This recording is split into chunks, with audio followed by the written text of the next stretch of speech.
Hi అందరికీ. ఈ video వచ్చేసరికి రితిక వాళ్ళకి బాక్స్‌లోకి ఆలు పరాటా చేశాను. అండ్ అదే తినేసి వెళ్లారు. అండ్ అదొచ్చేసరికి పెరుగు. రితిక వాళ్ళ బాక్స్‌లో పెట్టగా కీరా మిగిలితే నా ప్లేట్‌లో పెట్టుకున్నాను. ఏంటో ఈ హెల్తీ ఫుడ్డు అసలు టేస్టీగా ఉండదు. వీడియో కోసం కొంచెం బావుందన్నట్టు ఎక్స్‌ప్రెషన్స్ పెడదామంటే పండట్లేదు.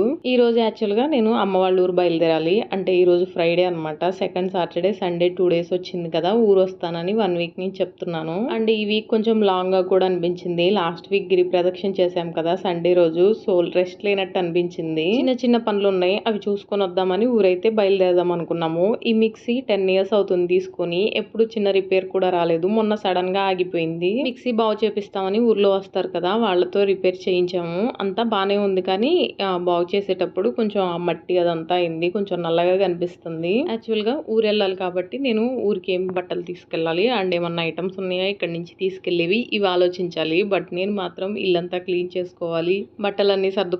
అవి వారం నుంచి అక్కడే ఉన్నా గానీ నాకది ఇంట్లో ఉన్నప్పుడు పనిలాగా అనిపించదు. ఇంట్లోంచి వెళ్ళేటప్పుడు ఈ పని పూర్తి అవ్వలేదే అనిపిస్తది. మా హస్బెండ్ ఎప్పుడూ చెప్తూనే ఉంటారు. ఏ పని ఇంపార్టెంట్ అయితే ఆ పనే చేసుకోవాలి అని. బట్ నేనైతే ఫస్ట్ పెండింగ్ పనులే చూసుకుంటాను. ఎందుకో నా మనసంతా ఒకవేళ ఇంట్లో నుంచి బయటికి వెళ్ళిన తర్వాత ఈ పనుల మీదే ఉండిపోతుంది. తలతలా మెరిపించలేకపోయాను కానీ కొంచెం బెటర్‌గానే ఉంది. దీని దగ్గరే కూర్చుంటే నా టైం అంతా వేస్ట్ అయిపోతుంది. పిల్లలొచ్చేసరికి నేను రెడీ అవ్వాలి కదా! అని చెప్పేసి తీసి పక్కన పెట్టాను. గిరి ప్రదక్షిణ చేసే రోజు ఈ చెట్లు బాగా ఎక్కువగా కనిపించినాయి. రీసెంట్‌గా వీటితో పచ్చడి చేసుకుంటే మోకాళ్ళ నొప్పులుండవు అని చెప్పేసి నేను కొన్ని వీడియోస్ చూశాను. అయితే టైంకి నాకు దీని పేరు గుర్తు రాలేదు. సో, ఇది ఫోటో తీసి గూగుల్‌లో పెడితే నల్లేరు చెట్టు అని వచ్చింది. ఫోటో తీసిన తర్వాత మా హస్బెండ్ పాకెట్‌లో పెట్టాను. తను జాగ్రత్తగా ఇంటికొచ్చాక నాకిచ్చారు. ఐ థింక్ ఇది కొమ్మలు నాటితే వస్తుందనుకుంటా. ఎందుకంటే వాటర్‌లో పెట్టాక కొన్ని వేర్లొచ్చినట్టు అనిపించింది. ఈరోజు అమ్మ వాళ్ళ ఇంటికి తీసుకెళ్దాం. అక్కడైతే కొంచెం ప్లేస్ ఉంది కదా! నాటుదాం అనుకున్నాను. చెప్పాను కదా! రితిక వాళ్ళకి ఆలు పరాటా చేశానని. ఇప్పుడైతే పొట్లకాయ వేపుడు చేస్తున్నాను. ఇంటికొచ్చిన వెంటనే తిని బయలుదేరతారని చెప్పేసి. టైం ఇప్పుడైతే 12:00 అయింది. పక్కింటి ఆంటీ గోరింటాకిస్తే నేనైతే పెట్టుకున్నాను. అండ్ అది పోయింది కూడా. రితిక్ అడిగాడు నేను పెట్టుకున్నప్పుడు. సో, అందుకని కొంచెం కోసుకొచ్చాను. అండ్ మా చెట్టుది ఎవరో కోసుకెళ్లారంట. అందుకని కొంచెం ఎక్కువే కోసుకొనొచ్చాను ఊరికి తీసుకెళ్దామని. ఇదొచ్చేసరికి మా అక్కవి పప్పు డబ్బాలు. ఇందులో ఇంకొకటో రెండో ఉన్నాయి. అక్కడే పిండి వంటలు చేసుకుంటాం కదా! వస్తూ డబ్బాల్లో పెట్టుకొనొస్తాను. అవన్నీ నా దగ్గరే ఉండిపోతున్నాయి. ఇప్పుడైతే తీసుకెళ్ళాలి. ఇవన్నీ అయితే ఎక్స్‌చేంజ్‌లో వేద్దామని అయితే తీసి పక్కన పెట్టేసి ఉంచాను. ఈ లగేజ్ అంతా ఎలా తీసుకెళ్లాలో నాకు కూడా అర్థం కాలేదు. బట్ తీసైతే పక్కన పెట్టేసాను ఫస్ట్. స్టీల్ వాటర్ బాటిల్స్ నేను ఆల్రెడీ రితిక్ కోసం కొన్నాను. బట్ ఇవైతే కొన్ని గిఫ్ట్‌గా కూడా వచ్చినాయి. బట్ ఇందులో వాటర్ పోసి పంపిస్తే రితిక్ కొంచెం స్మెల్ వస్తుందని గొడవ చేస్తున్నాడు. ఇంక అందుకని వాడట్లేదు ఎవరికీ. ఇప్పుడైతే ఆల్రెడీ బియ్యం కడిగి పెట్టేసి ఉంచాను. చాలా సేపు అవుతుంది. ఒకవైపు అన్నం పెట్టేసి అండ్ కొన్ని గిన్నెలుంటే అవైతే క్లీన్ చేసుకుంటున్నాను. గిన్నెలు అయిపోయి నేను ఫ్రెష్ అయ్యి వచ్చేసరికి రితిక వాళ్ళని తీసుకొని వచ్చే టైం అయింది. అండ్ రితిక వాళ్ళు వచ్చిన వెంటనే వాళ్ళు కూడా ఫ్రెష్ అయిపోయారు. అండ్ ఇక్కడ నేను అన్నం పెడుతున్నాను. ఇక్కడ అన్నం తినడానికి అండ్ వీళ్ళని తీసుకురావడానికి మధ్యలో ఏమైందంటే రితిక వాళ్ళ ఫ్రెండ్ ఒక పాప లంచ్ బాక్స్ మర్చిపోయింది. I mean lunch bag bus ఎక్కేటప్పుడు మర్చిపోయిందనమాట. స్కూల్లో కూడా కాదు. సో, తను ఏడుస్తుందంట బస్ ఎక్కిన తర్వాత.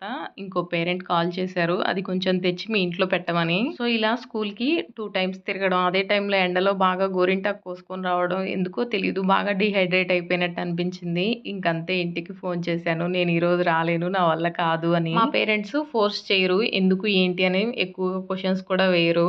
అర్థం చేసుకుంటారు ఆ సిట్యుయేషన్‌ని. అండ్ నేను కూడా అలానే ఎక్స్‌ప్లెయిన్ చేస్తాను. ఆఫ్‌కోర్స్ ఎదురు చూస్తూ ఉంటారు. అండ్ మా అమ్మ అవి ఇవి చేయాలని ఏదో ప్లాన్ కూడా చేస్తది. బట్ నా వల్ల కాలేదనమాట. ఒకవేళ కాదని బయలుదేరినా సరే ఆవలించుకుంటూ, తలనొప్పి పుట్టుకుంటూ వాళ్ళ ఎదురుగా కూర్చోవడం తప్ప వెళ్ళి నేను ఇంకేం చేయలేను అనిపించింది. సో, ఇంక తినేసి రావట్లేదని చెప్పేసి మంచిగా రెస్ట్ తీసుకున్నాను. ఈవినింగ్ అయ్యేసరికి రితిక వాళ్ళు ఆడుకుంటున్నారు. మధ్యాహ్నం పొట్లకాయ ఫ్రై చేశాను కదా! ఇంకా చపాతీలోకైనా సరే కర్రీ ఏమన్నా కావాలి. పూరి చేస్తానన్నాను. రితిక వాళ్ళు కూడా 2 డేస్ హాలిడేస్ కదా! సో, ఈరోజైతే ఈవినింగ్ ఏం చదువుకోవట్లేదు. వాళ్ళైతే ఆడుకుంటున్నారు హాల్‌లో కూర్చొని. మా ఇంట్లో మా అమ్మ రోజుకొకసారి కాల్ చేస్తుంది. ఇలా ఎప్పుడైనా వస్తున్నామని చెప్తే ఆ రోజు 2, 3 సార్లు చేస్తుంది. తనకి బాగోకపోయినా ఆర్ మా నాన్నకి బాగోకపోయినా వాళ్ళే ఫోన్ చేసి చెప్తారు. ఒకవేళ మాకు బాగోకపోయినా మళ్ళీ వాళ్ళే ఫోన్ చేసి అడుగుతారు.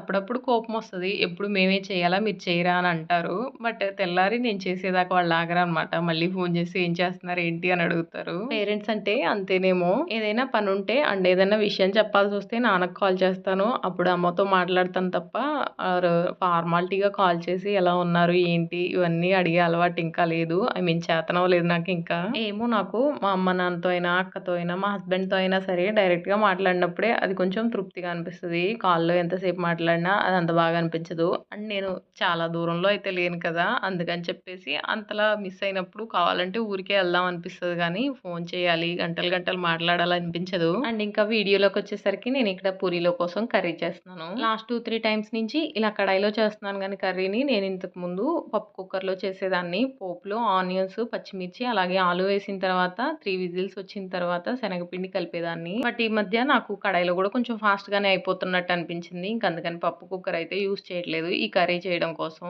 నాకు ఆనియన్స్ ఎక్కువుంటేనే నచ్చుతుంది. కొంతమందికి ఆలు ఎక్కువుంటే నచ్చుతుంది కదా! ఎక్స్‌పీరియన్స్ పెరిగే కొద్దో ఏమో వంట చేసే విధానం కూడా సింప్లిఫై అవుతుంది ఇయర్ బై ఇయర్. ఎందుకు అంటే పూరి చేసే మొదట్లో నేను ఆలు కూడా పప్పు కుక్కర్‌లో పెట్టి ఫస్ట్ ఉడికించేసి, ఆ తర్వాత ఆనియన్స్ వేగిన తర్వాత మళ్ళీ అవి ముక్కలు కట్ చేసి కర్రీలో వేసేదాన్ని. ఇప్పుడైతే ఇంక అదేం లేదు కదా! డైరెక్ట్ అన్నీ ఒకేసారి వేసేసి కొంచెం వేగిన తర్వాత వాటర్ పోసుకోవడమే. అవి ఉడికిన తర్వాత శనగపిండి కలుపుకోవడం. నేను ఈ మధ్య దీన్ని బొంబాయి చట్నీ అని కూడా విన్నాను. బట్ అందులో చింతపండు వేస్తారనుకుంటా. బట్ నేనైతే ఏమి వేయలేదు. ఇంకా ఇక్కడ నాకు ఉల్లిపాయలు అలాగే ఆలు వేగినట్టు అనిపించింది. వాటర్ పోసుకున్నాను. అండ్ నేను పూరి చేత్తోనే ఒత్తుతాను. పూరి ప్రెస్‌తో చేస్తే చాలా చిన్నగా వస్తాయి. రితిక వాళ్ళు ఎక్కువేం తినరు. జస్ట్ 2 ఆర్ 3 తింటారంతే. దానికే మళ్ళీ ఇప్పుడు నేను పూరి ప్రెస్ తీసి చేసే ముందు ఒకసారి అండ్ చేశాక ఇంకోసారి తోమే ఓపిక లేదు. సో, అందుకని చెప్పేసి నేనైతే చేత్తోనే చేస్తాను. చాలా మందున్నాము అనుకుంటే ఖచ్చితంగా పూరి ప్రెస్ యూజ్ చేస్తాము. ఈ కడాయికి ఈ రోజే అనమాట లాస్ట్. రేపొద్దునకి ఎక్స్‌చేంజ్‌లోకి వెళ్ళిపోతుంది. 4 ఇయర్స్ అవుతున్నట్టుంది ఈ కడాయి. అమ్మ అక్కకొకటి, నాకొకటి తీసుకొనొచ్చింది. అక్కకి ఆలూ ఫ్రై ఏ బాండీలో చేసినా సరే అడుగు పట్టేస్తుందంట. అందుకని అమ్మ ఇది తీసుకొనొచ్చింది. మేము ఫస్ట్ టైమ్ 10 ఇయర్స్ బ్యాక్ ఉత్తరాఖండ్‌లో అయితే ఫ్యామిలీ పెట్టాము. ఇక్కడి నుంచి అక్కడికి ట్రాన్స్‌పోర్ట్ ఇబ్బందవుతుంది. దట్ టూ మా హస్బెండ్, నేనే కదా! ఎక్కువ అవసరం ఉండవని చెప్పేసి చాలా కొంచెం గిన్నెలు తీసుకొని వెళ్ళాము. మీకు అవసరమైనవి మీరే కొనుక్కోండి అని చెప్పేసి మా నాన్న ఒక 20,000 ఇచ్చారు కానీ అవి ఆ టైంకి అవసరమై వాడుకున్నాము. తర్వాత ఇస్తానంటే మా నాన్న అయితే వద్దని చెప్పారు. ఇంకా ఆ మనీతో కూడా గుర్తుగా అయితే ఏం కొనలేదు. అప్పుడప్పుడు మా హస్బెండే ఎక్కిరిస్తూ ఉంటారు. నీకు గుర్తుగా ఉంది ఈ ఒక కడాయి అని చెప్పి. రేపొద్దున దీన్ని కూడా ఇంకా ఎక్స్‌చేంజ్‌లో వేసేస్తున్నాను. ఈ వీడియోలో చూసుకోవాలి ఇంకెప్పుడన్నా ఈ కడాయిని కావాలంటే. అంటారు కదా! పుట్టింటి నుంచి వచ్చిన ప్రతిదీ అపురూపమే అని. ఇప్పుడు నాకు కూడా ఈ పాడైపోయిన బాండీ అంతే అనమాట. మా హస్బెండ్ ఈ వీడియో చూస్తే ఖచ్చితంగా అంటారు. ఇంకా ఆపుతావా నీ కడాయి పురాణం అని. ఏదో కొంచెం కష్టపడితే 2, 3 పూరీలు పొంగినాయి. అవి రితికాకి సర్దేస్తున్నాను. అండ్ నేనిక్కడ పూరి కర్రీ 2 పచ్చిమిరపకాయలు వేసింది. బట్ చాలా కారంగా ఉన్నాయి ఎందుకో ఈ మధ్య పచ్చిమిర్చి. ఆబ్వియస్లీ రితిక కారంగా ఉంటే తినదు కదా! చాలా కొంచెం కర్రీ వేశాను. అది కూడా టచ్ అవ్వకుండా తింటుంది. ఇంకా నెక్స్ట్ డే మార్నింగ్ అనమాట పనులన్నీ కంప్లీట్ చేసుకొని నేను బయలుదేరేసరికి 11, 11:30 అయిపోయింది. మీకు ఎండ చూస్తే అర్థమవుతుంది నేను ఊరెళ్ళేసరికి ఏ టైం అవుతుందని. ఈ వైట్ కలర్ కవర్‌లో నేను ఎక్స్‌చేంజ్ చేసిన తర్వాత కొత్తవి తీసుకున్న ఐటెమ్స్ నెక్స్ట్ వీడియోలో చూపిస్తాను. యాక్చువల్‌గా నేను నసరావుపేట వెళ్ళాల్సింది. అక్క దగ్గర, అమ్మ దగ్గర కూడా వేస్ట్ ఐటెమ్స్ ఉన్నాయి. అన్నీ కలిపి నేనే కొత్త ఐటెమ్స్ తీసుకుంటానని చెప్పాను. కానీ సత్తెనపల్లిలో బస్ ఎక్కేటప్పుడు స్టీల్ సామాన్ షాప్ ఉంది. ఇంకా అక్కడే ఎక్స్‌చేంజ్ చేసి ఇంటికి బయలుదేరాను. ఈ వీడియోకి ఇంతే. వీడియో నచ్చితే లైక్ చేయండి. ఉంటాను.